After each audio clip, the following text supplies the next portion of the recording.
book number 7 complete of Patrick Bet-David's top 100 books he recommends that every entrepreneur should read. Meditations by Marcus Aurelius, and this was a wild book. When I started reading this thing, I was very confused. It is definitely, after doing some research, it is definitely not the translation you should pick up. I've gone ahead and put the link to the actual translation that is better and easier to understand, but this thing was a wild ride to read. It took me 2 days to go through, and a lot of it I had to read over and over again to really understand the concepts, and I'll be honest, I didn't understand all of them, but I did want to go ahead and read a quote from this thing that comes from book number 8, and it says, "Whatever man you meet, immediately say to yourself, what opinions has this man about good and bad?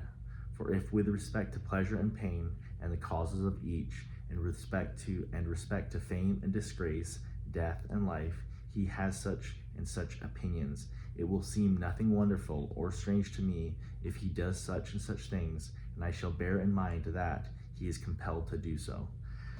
What an incredible book. I will be reading this many more times, and some people online recommend reading it 100 times, and there have been very famous people who have read it that many times in order to grasp the concepts of Marcus Aurelius. So definitely recommend picking it up.